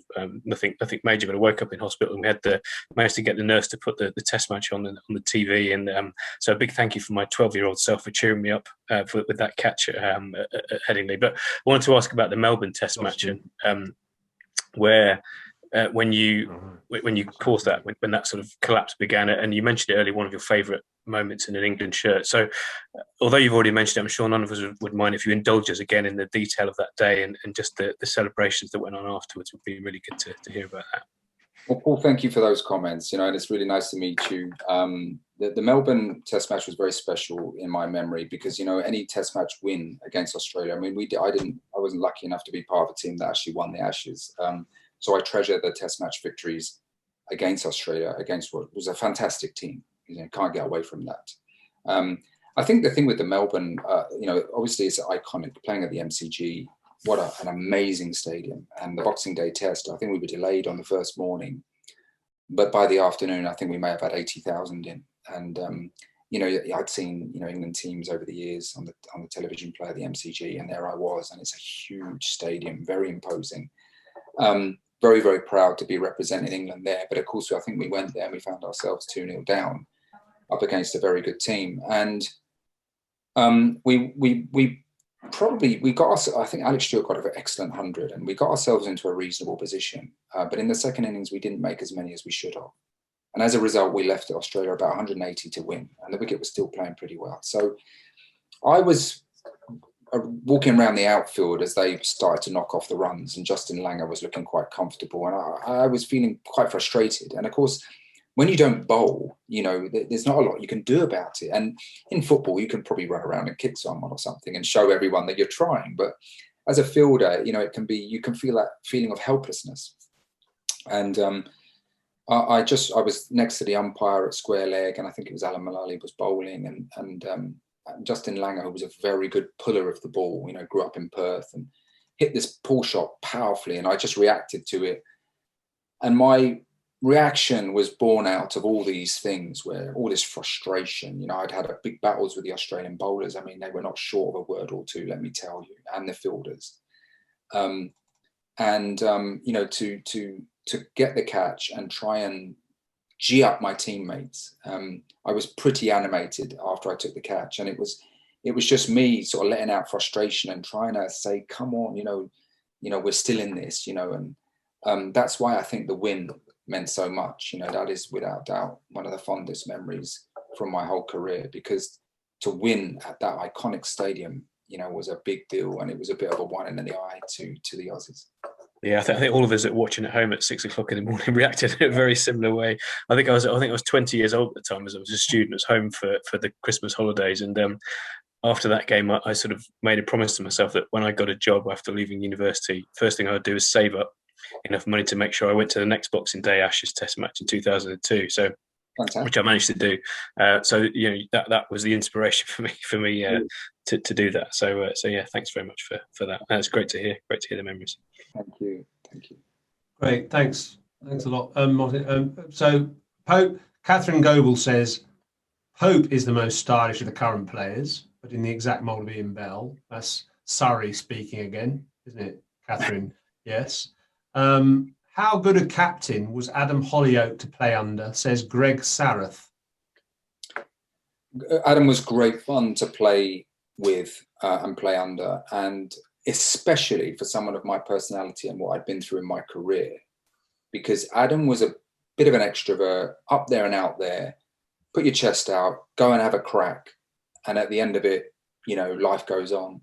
I needed a bit of that. When I went to Surrey, I loved playing in that dressing room because there were so many quality cricketers, but also the attitude was something that I needed at that stage of my career. It really helped me, I think. And he was great fun. He would never ask a teammate to do something that he wouldn't do.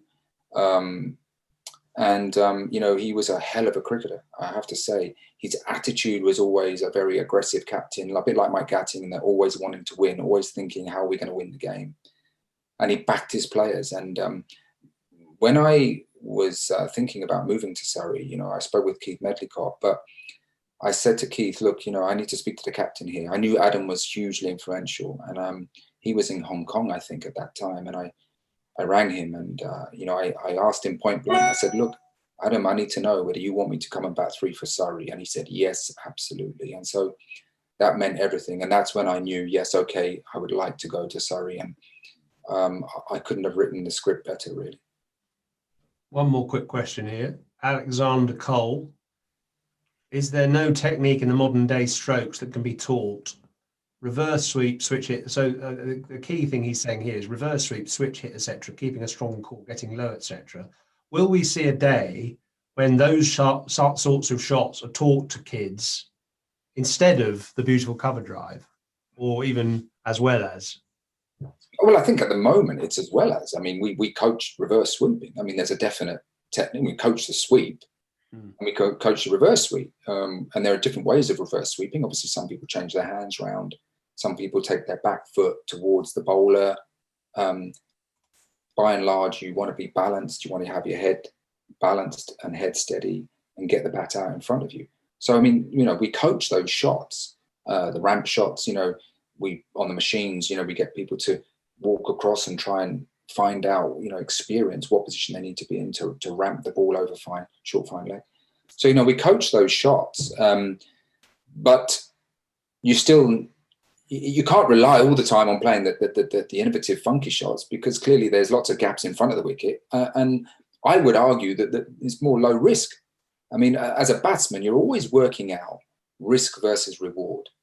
And if you play with a straight bat, I think you've got more chance of hitting the ball. And if you can hit an effective cover drive, through a gap, through extra cover, great. Why wouldn't you try and play that? Right, Simon.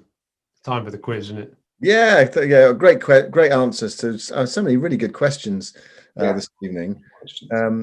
But now it's time to find out a bit even more about you, Ramps, or see if you know enough about you that we've worked out about you, if you sort of mean. It's time for the quiz. 10 questions. How well do you know yourself? And it starts with this music.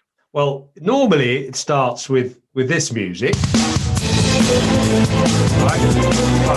I think we should start with this music.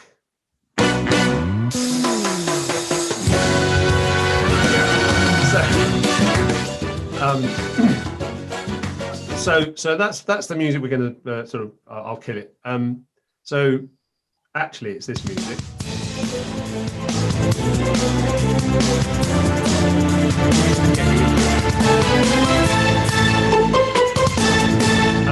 And 10 questions, as Simon said, and if you get the answer right, I'm going to give you right. And if you get it wrong, you get. Okay. All right. Yeah. Normally, the right answer gets this. He's got it. Fair But enough. today, it's going to be this. Right. So. Make sure and we should just show you the leaderboard quickly.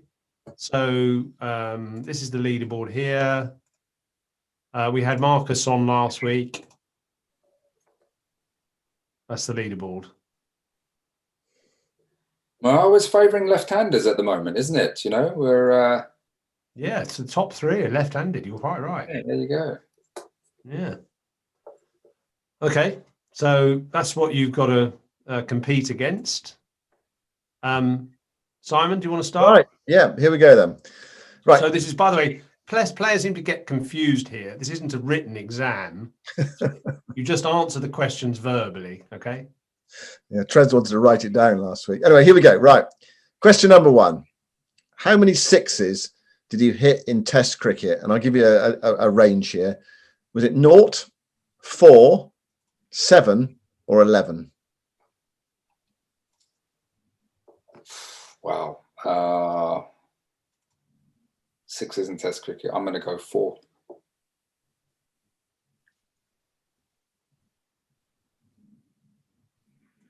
I think there was 2 at Adelaide.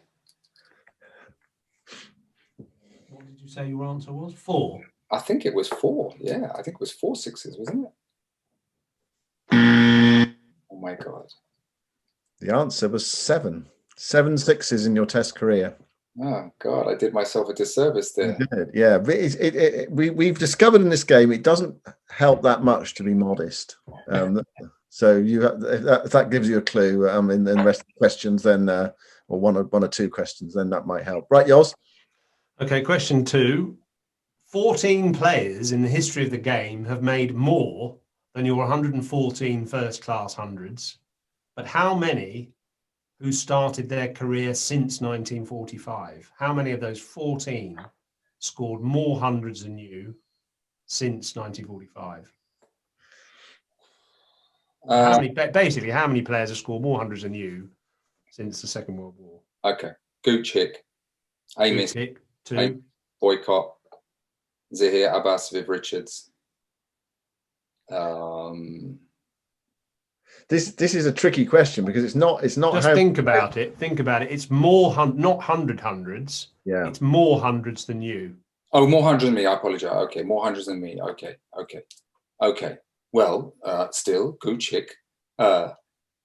Okay, Boyks, obviously. Okay. This is a guess. It's going to be a guess. I should be able to ask phone a friend here. Clearly. I think I'm going to go 5. I'll give you that. Actually, I'll give you that. It's actually 4, okay. And 1 equal. Okay. Oh, there you go. There, Viv. So I'll give you that. And the others are, you got Gooch, Hick, and Boycott correctly. Yes. 4th one who made more than you is Tom Graveney. Tom Grave, yeah. Okay. And then Viv actually made the same. Yes. Okay. Well, I'll give you that. I'm in a it's off the mark with a single. Sympathetic mood. Yeah. Right. Okay. Question number 3. Who got you out in your last first-class innings? I've got a feeling that I had a horrible hack at a left arm spinner from Northampton or Luton or somewhere like that. So I'm going to say it was Monty Panesar. Very good. Yep. Playing against Sussex. He's playing for Sussex at Horsham in 2012. 37 LBW Monty Panesar. He was in the Virtual Cricket Club 2 weeks ago. Time to go. Time to retire. He's a good bowler. He was a good bowler. Oh yes, no, he was, but it was a straight ball. Well, the straight ball has a lethal quality, as England have found out. Okay, question 4. You're 2 out of 3 so far. Question 4: which bowler dismissed you most in Test cricket? And that bloody Walsh. It has to be Courtney Walsh. Let me think. It always seemed like Courtney was bowling whenever I went into bat. And I played against the West Indies far too much. So I'm going to say Courtney Walsh, yeah.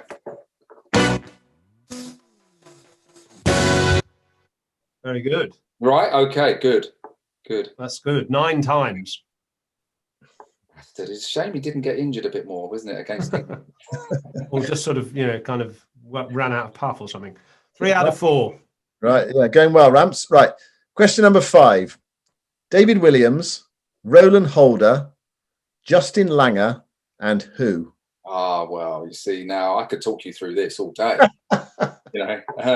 because every batsman remembers, the odd wicket that he happened to get. And when I say happened to get, I mean, I always tell people I happened to be bowling when someone got out, And on the West Indies tour, I was doing a little bit of bowling there because we only went in with 4 bowlers, and I bowled a few non-turning off breaks. And somehow a chap called Clayton Lambert managed to nick one in Antigua when West Indies were about 450 for 3. So I'm going to go with Clayton Lambert.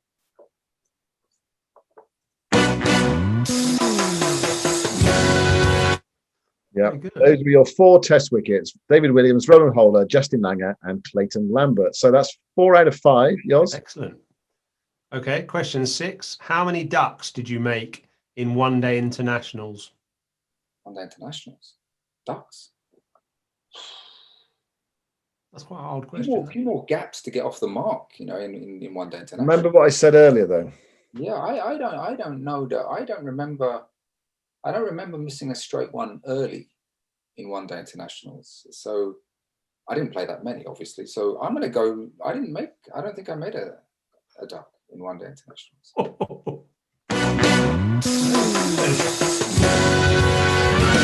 the whole bloody track, surely. Blimey. Yeah, 5 out of 6. You did have 1 not out, but that doesn't count as a duck. Right. Question 7.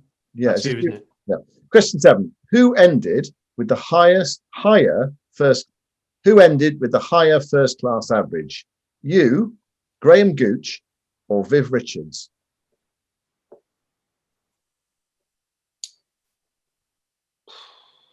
First class average. Yeah. I don't think it was Gooch. Well, on the basis of your advice, I will say that maybe it was me. How sure are you about that?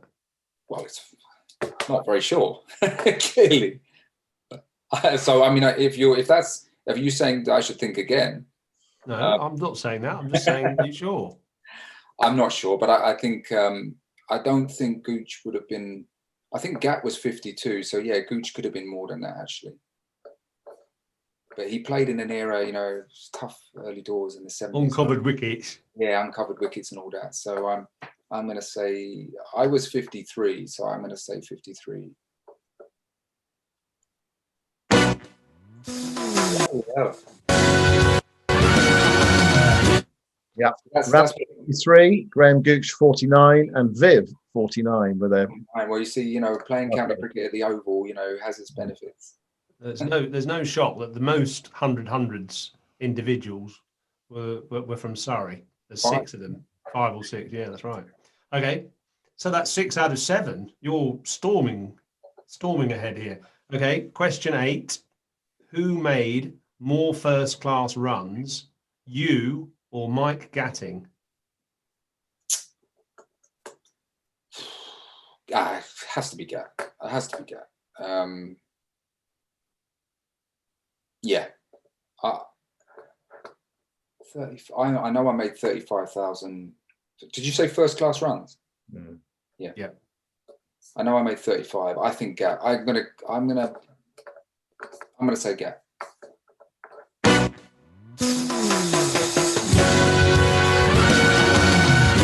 You didn't expect me to get that one, did you? It was. I thought you might not get that, but in actual fact, it's very close. Remarkably, is it? That was 36,549. Right. 35,659. So Yeah. that's 700. Not much in it. No, 8 or 900 in it. Yeah. Right. Okay, so that's 7 out of 8. 7 out of 8. We have to be strict on this one. It's a Strictly question. Number 9. We saw you get 40 points for your salsa on Strictly. What dance scored you your lowest points, and what was that score? I don't know the score. I know the most unenjoyable dance was this bloody rumba. It was so embarrassing, mate. Honestly, Ponting. Well, I have to be careful what I say, but yes, I think I'd say the rumba probably. Mind you, there were several that were bloody awful, to be honest. I'd say the rumba, and I reckon in terms of points, it would have been about 4 judges, 21 points maybe. What do you reckon there, Yoz? Well, I'll give you half a point for that. Give you a little bit of a. You got the rumba, didn't you? It was the rumba, yeah. Yeah, 27 points was the answer. So what's that? That's 7.5 out of 9. Final question, Yoz. Right. So the final question. Now, just have a little think about this, okay? What is the worst thing you have ever done? And it relates, well, anything that's I know anyway. And it relates to an Indian restaurant. I think it was in Cambridge. Yours, I mean, you know, publicly, I don't think that. I don't think that you should phone up Keith Brown, a certain PCR Tufnell. Yes. And I've got a feeling that JF Sykes might have been. God knows what I was doing out with those three. But I was very young in my defence. Mm-hmm. But as I remember it, the meal was very nice. Yes. So I can't say anything more. There was something else that happened. Well, I'm not sure. I'm not sure. I don't think they're going to get you for this now. Nice. Well, I can't remember. I'm not sure that. I'm not sure that we settled the bill appropriately.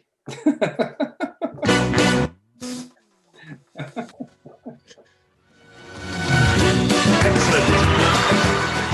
So you got 8.5 out of 10. Very impressive indeed. And yeah, that's right. We did a runner. Correct. I was there as well. Anyway, so 8.5 out of 10. For a bonus question, I was going to ask you this. Of which great player do you do the best impression? Well, that's easy because growing up, and I think Paul was talking about growing up watching TV, and I had 2 idols growing up, Tony Greig and Viv Richards, and the 1976 series, of course, I could see it because it was on free-to-air TV. And so I was very lucky because we wouldn't have had Sky, let me tell you. So I managed to see Viv Richards, and what an impression he made on me. What a player, and lucky enough to play against him, on a few occasions. And so I kind of copied his style as a kid and would imitate his style when I used to bat with the jumbo. And yeah, so Viv Richards, clearly. Can you do it for me, please? No, I can't do that now. Those days. You can. There's a bat in the corner. Go and get it. No, That's in a case. That's okay. Well, I can get another bat then. I want you to. You're not going to go. No, I can a little bit of the. You know, I can chew the gum. I can chew the gum for you. No, not well. Just get up and do his little walk.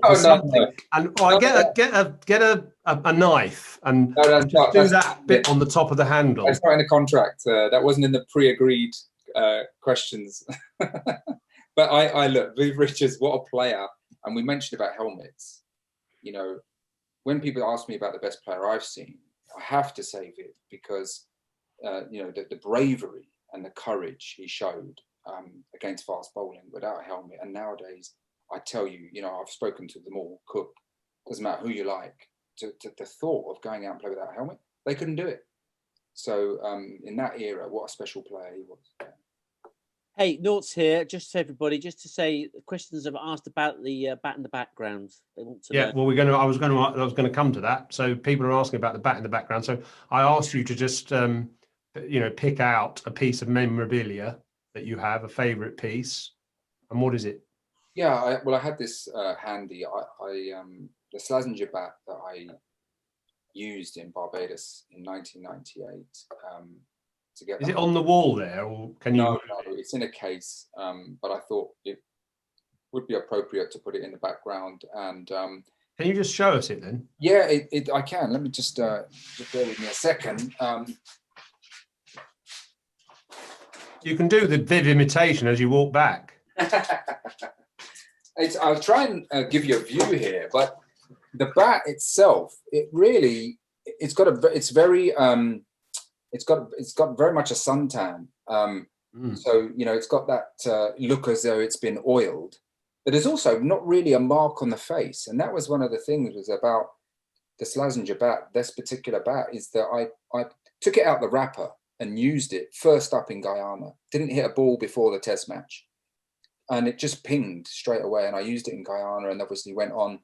It was quite light. So I would use a bat that was probably about 2.8 pounds, particularly against the West Indies. And so that's why I used it on that trip. And I kind of retired it early in the summer when we got home. And I've kept it fondly here as a memento.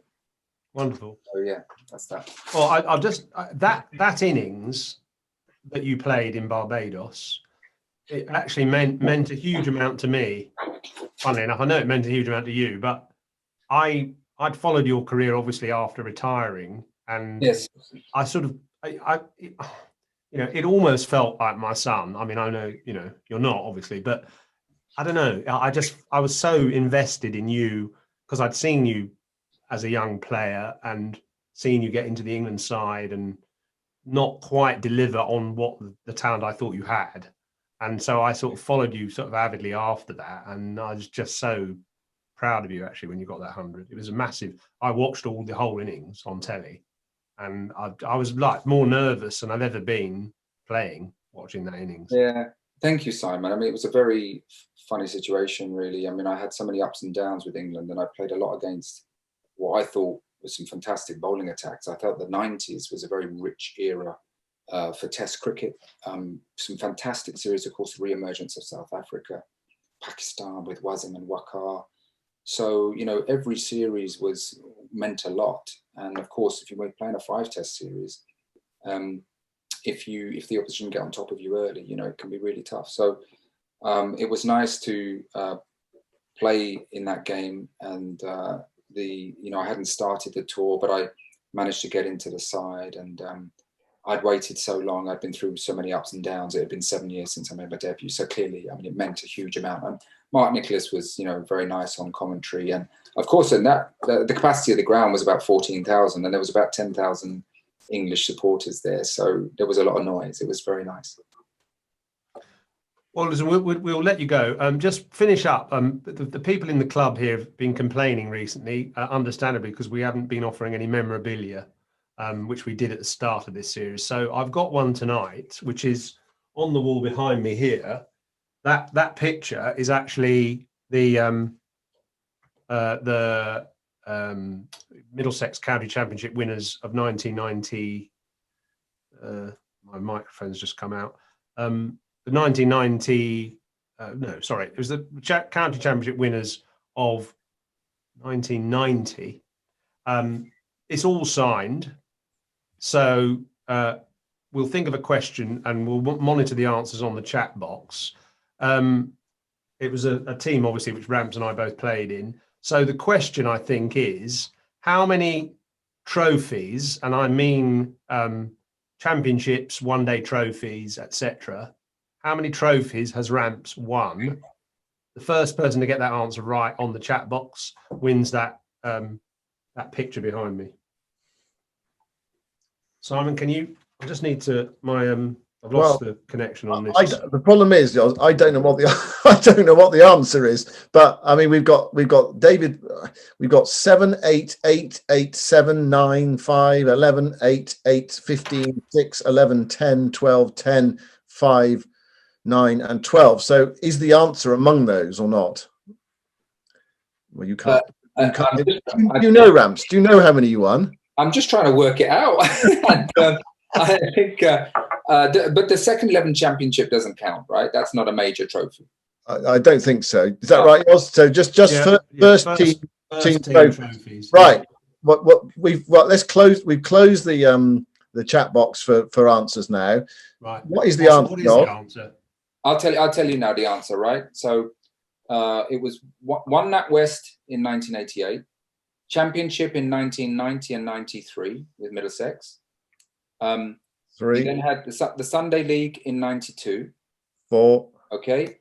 And then I moved to Surrey and we won the Benson Hedges in 2001, the championship in 2002, and we won 2 one-day titles in 2003, the T20 and the Sunday League. So that's 9, isn't it? And that was it.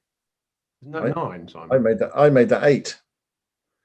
I've got more trophies than you.